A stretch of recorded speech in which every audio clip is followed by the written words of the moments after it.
Oh, hello everyone. Welcome to the Econobox garage. Come on in.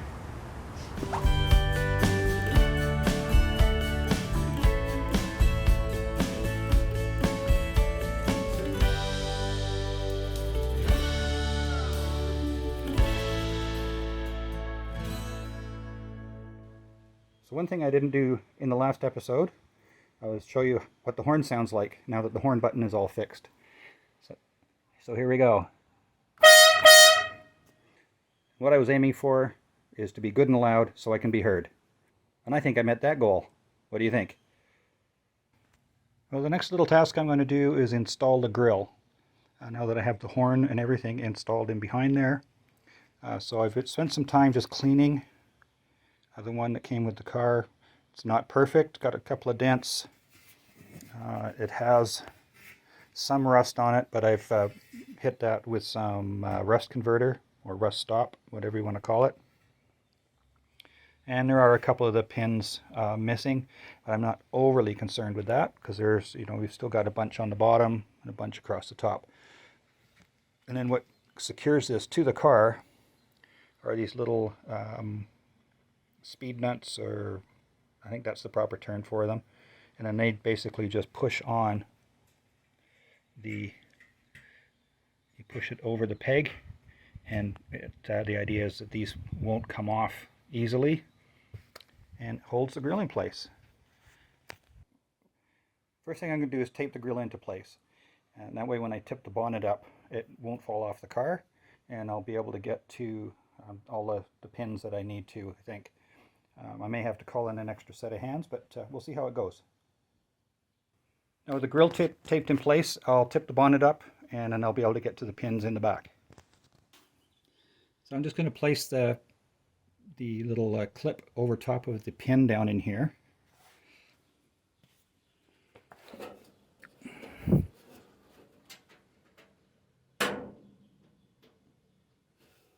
So I just got it started, and now I'm just going to use a small socket that is bigger than the pin and goes to pretty much the edge of the clip, and I'll use that to push it on while holding it from the other side. There we go.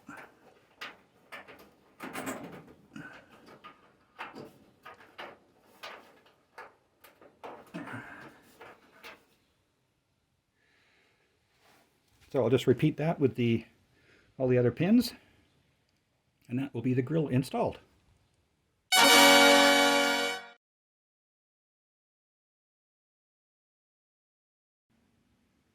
So one of the things I needed to figure out with the front flip is how to latch it. I'm not overly keen on putting the straps on the outside. One option that came up on the Austin Healey Experience forum was using an over-center latch like this one here. This is from Southco. What I'll do is I'll put a link to the thread where this was talked about in the description below. So what I'm doing is I put a couple of riv nuts in the wheel arch here, so that'll get bolted on there.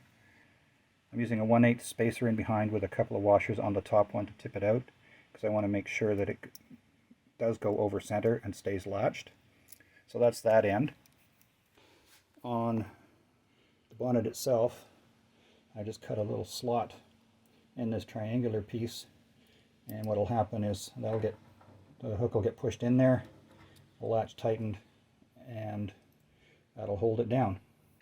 So first thing is I've got to create a hole in the little triangular piece on that side over there. So here's the modified latch for the left-hand side of the car.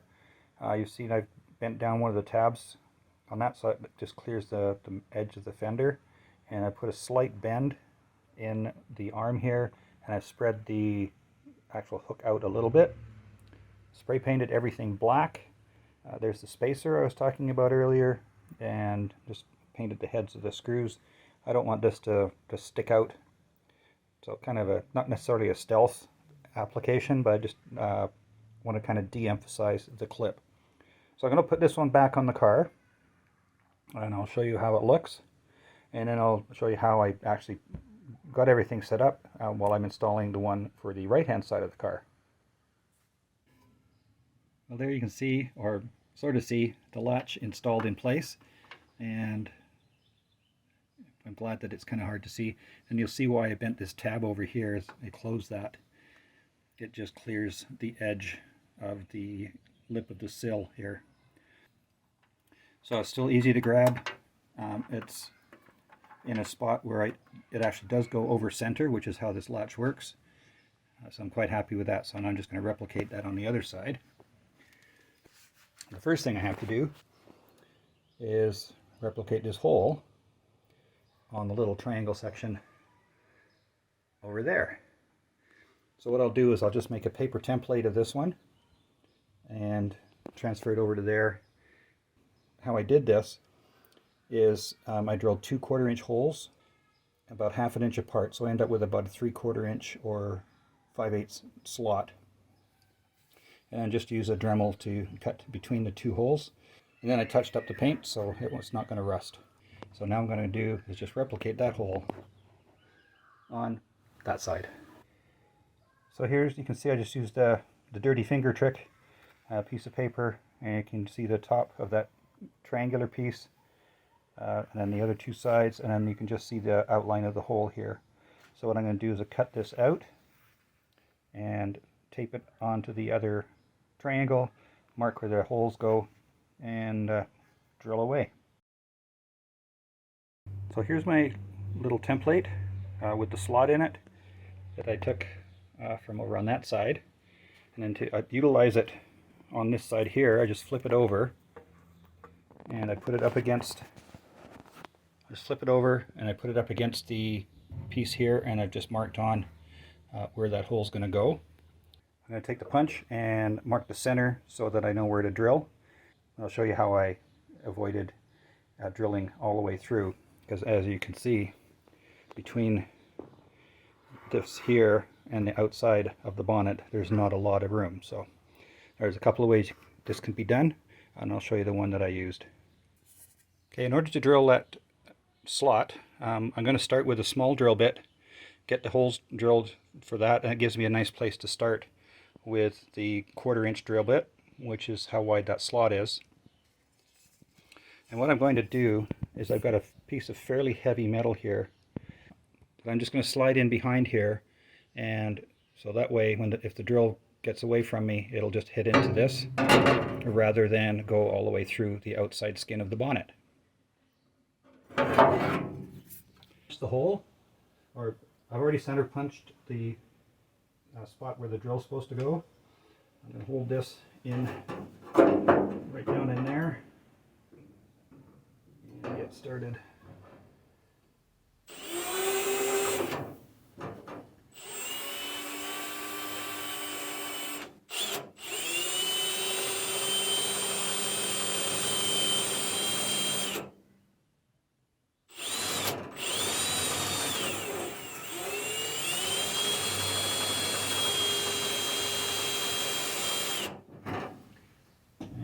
As a precaution, I'm just going to clamp that into place so it doesn't fall out.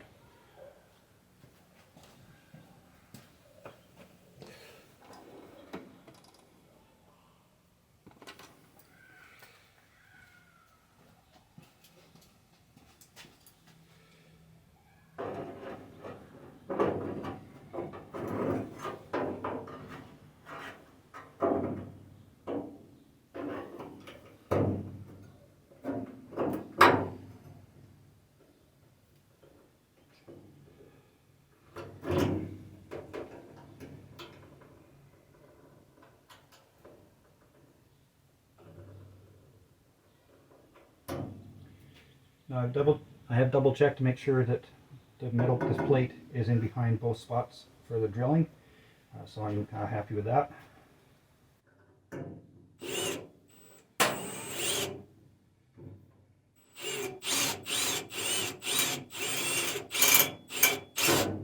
That one's through.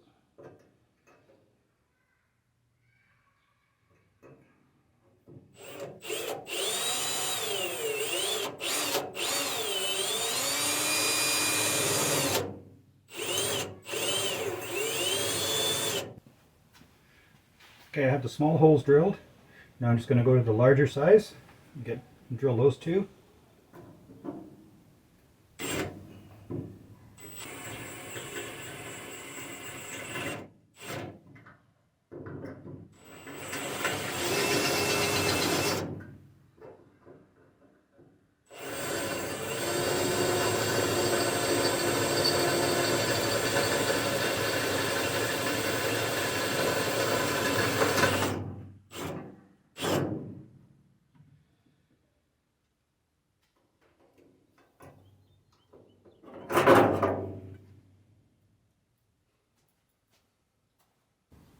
Now I'll get my Dremel tool out and cut the remainder of the material out between the two holes, and that'll give me my slot.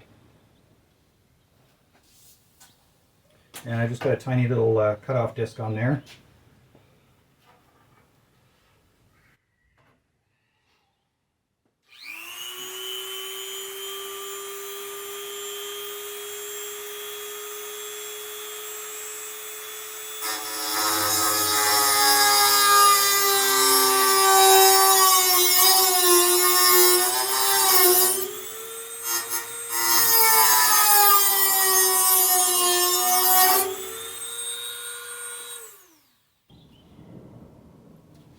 So I'll just clean that hole up and then put a shot of paint on it, and then I'll get to work on putting the latch on the wheel arch. So here's the latch for the right hand side of the bonnet. There's my spacer, the slightly modified latch. I've cut the tab off the one side here so it clears the edge of the sill, and you can see I've got a slight bend in the arm here, and I've opened up the curve on the hook end. As my spacer and the two screws, I'm going to use lock washers on those, and those will screw into the rib nuts that I put in the wheel well.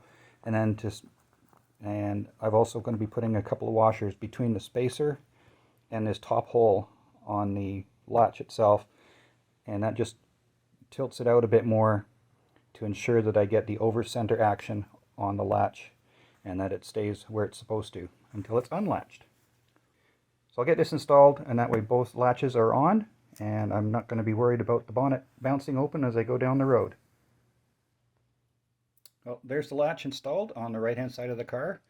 You can see that it clears the lip of the sill here, and this is just bent over a little bit to catch the hole in the bonnet, and there's still room to operate it quite nicely.